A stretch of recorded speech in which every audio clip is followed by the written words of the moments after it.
Assalamualaikum warahmatullahi wabarakatuh. Bagaimana kabar teman-teman semua? Semoga teman-teman semua selalu dalam lindungan Allah dan sehat walafiat. Di sini saya Firda Nur Aisyah dan teman saya Dia Agustina akan memaparkan hasil PPT kami dengan judul Analisis dan Solusi Fenomena Pelanggaran Etika oleh Guru untuk memenuhi mata kuliah profesi keguruan yang diampu oleh Bapak Maas Sobirin. Berikut penjelasan dari kami. Yang pertama, ada pengertian pelanggaran kode etik profesi guru.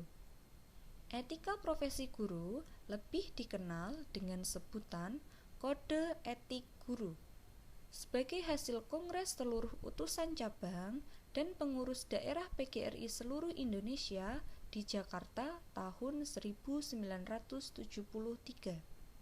Dengan kata lain, kode etik profesi guru merupakan sarana kontrol sosial bagi guru yang bersangkutan. Maksudnya bahwa etika profesi guru dapat memberitahukan suatu pengetahuan kepada masyarakat agar dapat memahami arti pentingnya suatu profesi, sehingga memungkinkan pengontrolan terhadap guru di lapangan kerja. Sesuai dengan Kode Etik Guru Indonesia, guru harus tampil secara profesional dengan tugas utama mendidik, mengajar, membimbing, mengarahkan, melatih, menilai, dan mengevaluasi peserta didik pada anak usia dini, jalur pendidikan formal, pendidikan dasar, dan pendidikan menengah. Adapun kode etik dari guru yang berbunyi 1. Guru berbakti membimbing peserta didik untuk membentuk manusia Indonesia seutuhnya yang berjiwa Pancasila. 2. Guru memiliki dan melaksanakan kejujuran profesional. 3. Guru berusaha memperoleh informasi tentang peserta didik sebagai bahan melakukan bimbingan dan pembinaan. 4. Guru menciptakan suasana sekolah sebaik-baiknya yang menunjang berhasilnya proses belajar mengajar. 5.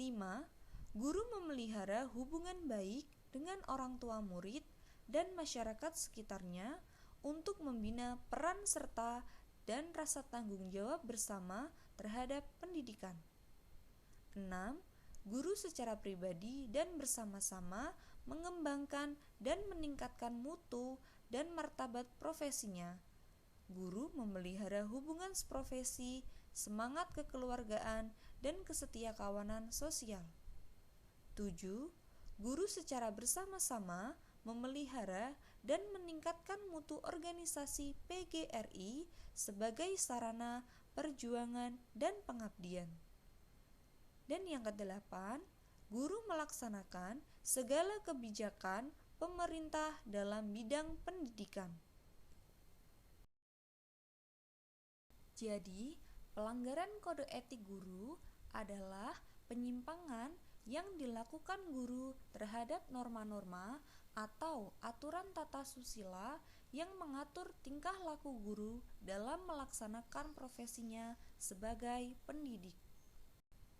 Guru sebagai pendidik dalam bersikap, berucap, dan bertindak harus selalu mencerminkan sikap-sikap yang baik. Sikap-sikap yang baik yakni religius, kejujuran, keadilan, kedisiplinan, keteladanan, kesopanan, kesusilaan, tanggung jawab, simpatik, keikhlasan, bersahaja, dan demokrasi. Selanjutnya, ada faktor penyebab terjadinya pelanggaran kode etik. Faktor yang pertama yakni adanya malpraktik, yaitu melakukan praktik yang salah atau miskonsep. Misalnya, guru salah dalam menerapkan hukuman kepada siswa.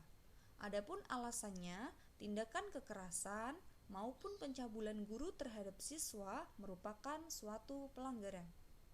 Faktor yang kedua, kurang siapnya guru maupun siswa secara fisik, mental, dan emosional. Jika kedua belah pihak siap secara fisik, mental, dan emosional, proses belajar mengajar akan berjalan dengan lancar. Interaksi siswa dan guru pun akan terjalin harmonis layaknya orang tua dengan anaknya. Lalu faktor yang ketiga, kurangnya penanaman budi pekerti di sekolah.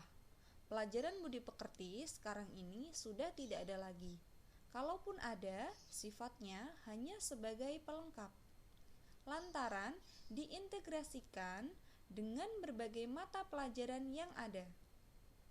Namun, realitas di lapangan pelajaran yang didapat siswa kebanyakan hanya diberi berbagai materi tanpa memperdulikan nilai-nilai budi pekerti yang harus diajarkan pula. Contoh fenomena pelanggaran kode etik profesi oleh guru. Judul artikel, guru SD di Kediri pukul siswanya hingga berdarah. Hari tanggal Rabu 17 Oktober 2018.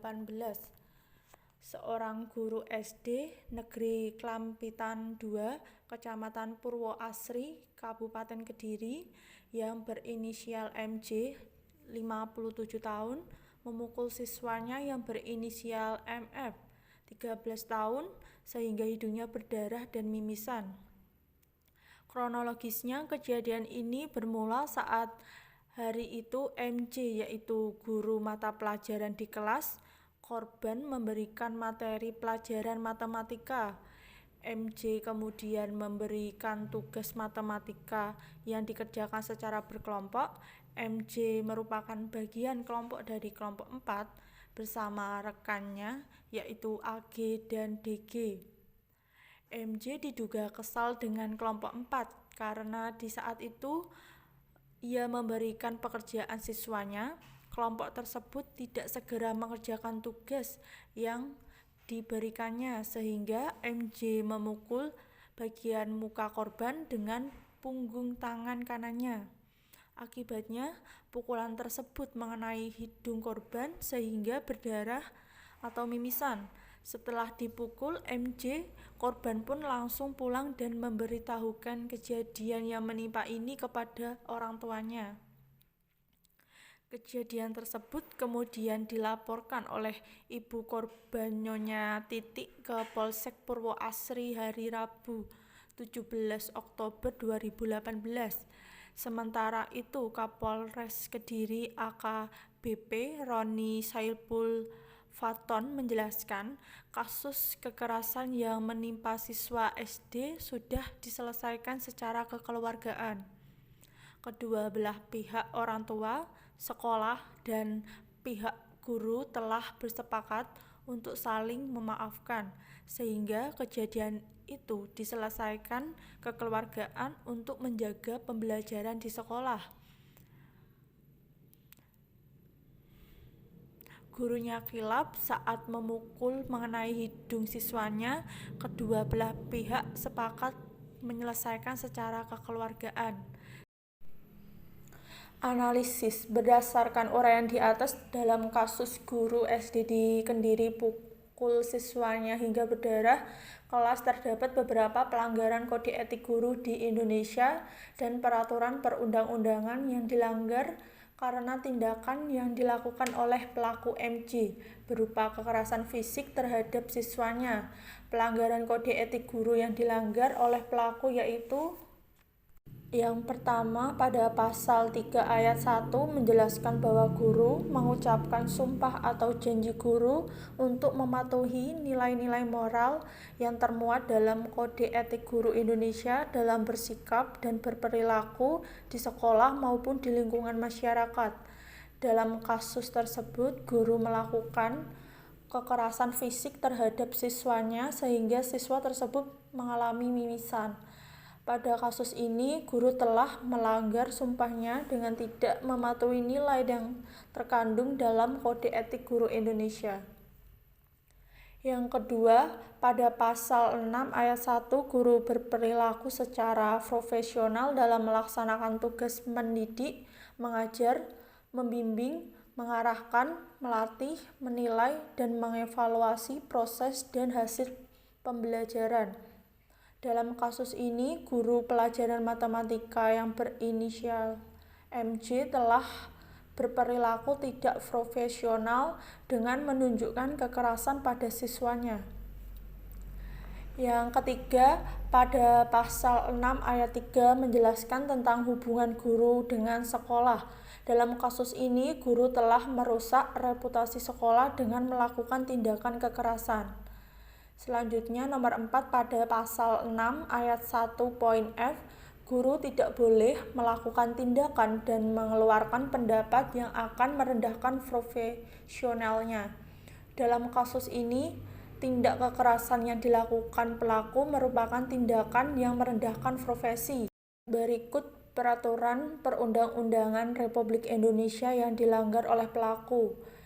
Yang pertama, Undang-Undang Republik Indonesia Nomor 35 Tahun 2014 tentang Perlindungan Anak Pasal 1 Ayat 2, yaitu perlindungan anak adalah segala kegiatan untuk menjamin dan melindungi anak dan hak-haknya agar hidup, tumbuh, dan berkembang serta mendapat perlindungan dari kekerasan dan diskriminasi.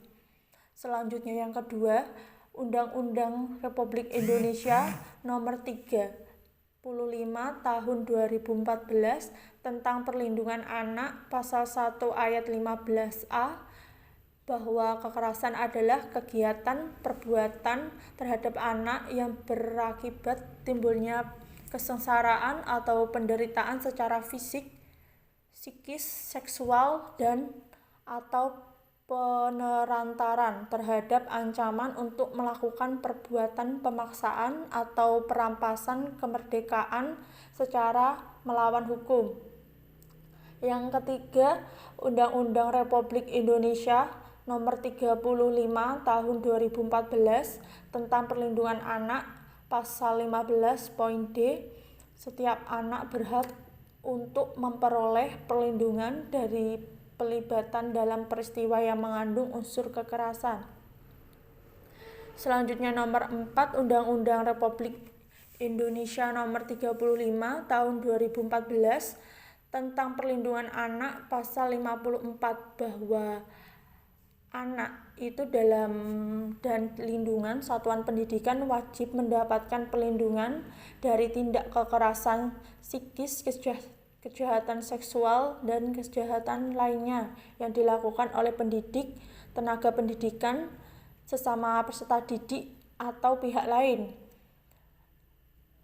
Perlindungan sebagaimanapun yang dimaksud pada ayat 1 dilakukan oleh pendidik, tenaga kependidikan, aparat pemerintah, dan masyarakat.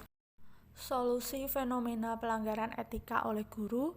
Menurut kami, solusi dari contoh-contoh fenomena pelanggaran etika yang telah dilakukan guru di atas, yaitu sebaiknya dinas pendidikan ataupun instansi pendidikan terkait bila menerima guru harus diseleksi secara ketat, termasuk dalam hal banyaknya pengetahuan dan kesadaran guru atas aturan dan perundang-undang yang telah dibuat, sikap dan akhlak yang baik kepada siswa dan ke semua orang. Kemudian pemerintah juga harus memberikan sanksi yang tegas sehingga akan memberikan efek jera kepada guru tersebut dan guru-guru lain tidak akan melakukan pelanggaran kode etik guru lagi. Misalnya, sanksi dinonaktifkan menjadi pegawai negeri sipil sebagai guru dapat dijadikan alternatif agar tidak terulang lagi pelanggaran kode etik guru.